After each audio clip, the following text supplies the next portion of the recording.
City 150 Kawasaki. Ito sir, mga sir, update ko lang kayo.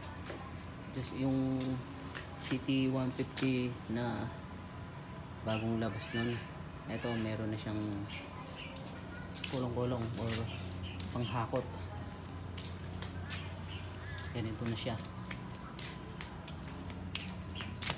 Bali, maraming nagtatanong sa akin about yung performance nitong motor, itong City 150, yung kanya kung malakas ba or matipid, yung fuel efficiency na niya. Ito, masasabi ko malakas, mapuwersa, saka matipid sa gasolina talaga. Ito na yung natakbo, halos 5,000 km na siya at wala pa rin kupas na sa takbo sa andar ng makina niya. Pero ito, nagpalit na kami ng gulong niya. Ito kasi yung stock na gulong niya medyo mahina. Ito yung pinalitan na bago. Yun pa lang, pinalitan na namin kasi medyo malambot na klase yung isa, madaling maplat. Pero sa wala pa na bago. Ito siya. Bali ito kasi kinanghahakot ito nung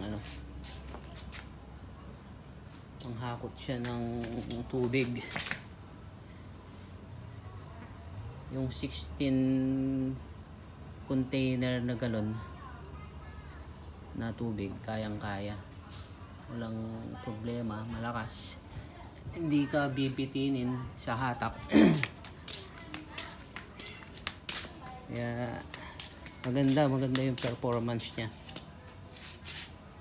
About dito sa Kawasaki City 150.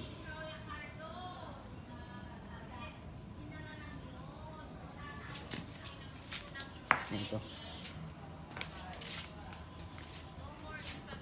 matagal na rin ako kasi hindi nakapag-upload ng video.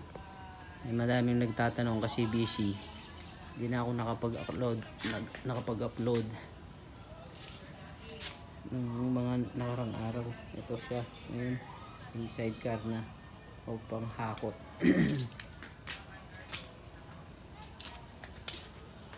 Ito i-start natin.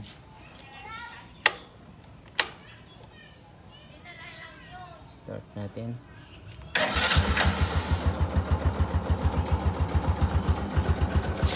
One click lang. Sa tunog ng makina niya, tahimik pa rin, wala pa rin nagbago. Sa bagay, halos 5,000, almost 4 months old pa lang naman siya. Sa araw-araw na biyahe niya, kargado pa siya minsan. Wala pa rin nagbago.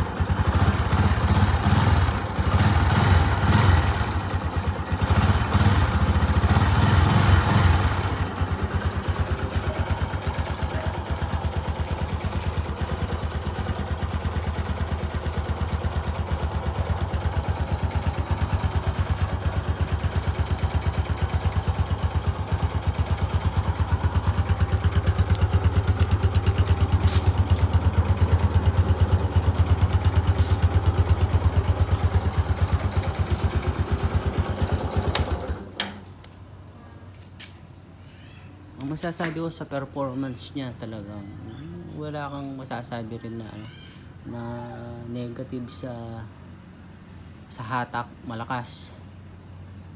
kahit yung stock sprocket nya hindi napalitan, pero kayang kaya yung loaded na kargado siya.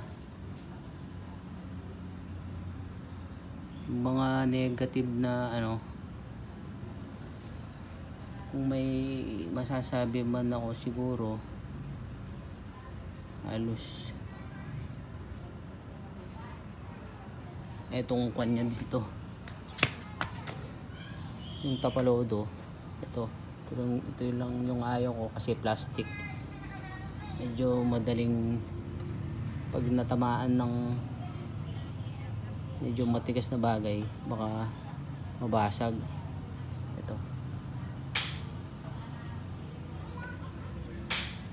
Pero sa ibang parts wala akong masabi na negative man lang. Kaya yung mga nagbabalak dyan na ano, na gawing business yung CT150, para sa akin ayos lang siya. Talagang bibigay din yung performance na hatak niya, yung kahit kargado siya, malakas siya yun. Tapos bali every pala ang ginagawa ko, every 2,500 kilometer ay nag-change oil. Bali pinapa-change oil ko kada 2,500 kilometer, or tataas mo, or 3,000 ganun. Pero usually pinapa-change oil namin ng 2,500, kaya halos 3 times na siyang na-change oil. Although 5,000 kilometer pa lang siya, halos 3 times na rin na change oil ito. Bali last week pa lang na change oil, bago pa lang yung pagkaka-change oil niya. Ito yung odometer niya, nasa 4,988.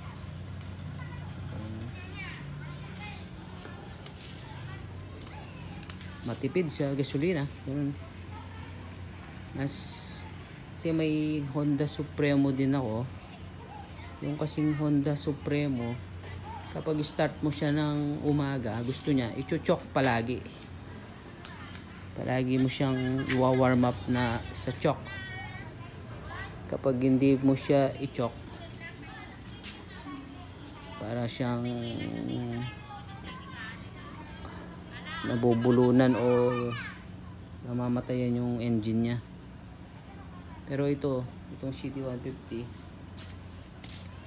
kahit i-warm up mo lang ng umaga, tapos kahit hindi na i-choke, ayos na.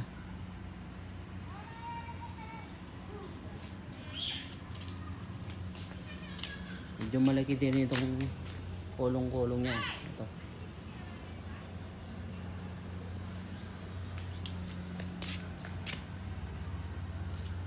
Kumpara sa mga yung Honda 125 na PMX 125, mas para sa akin mas magandang kuan naman ito, panghakot, pangkarga,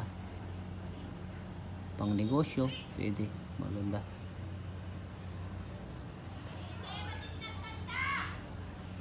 Sa forma naman niya, matikas naman.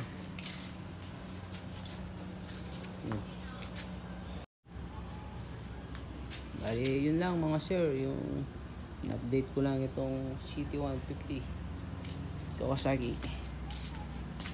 Sa mga gustong kumuha nito, nasa yung gas nito is nasa 67,500 kapag gas.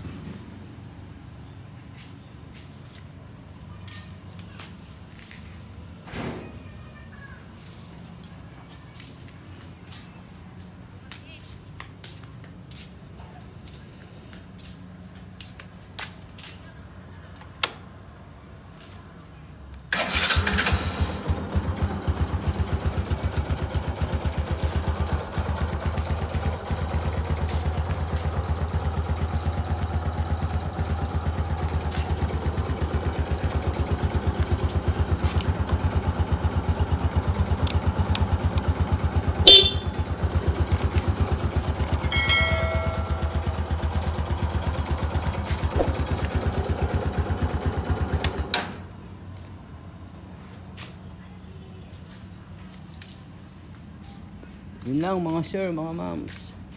Thank you for watching and God bless us. Thank you.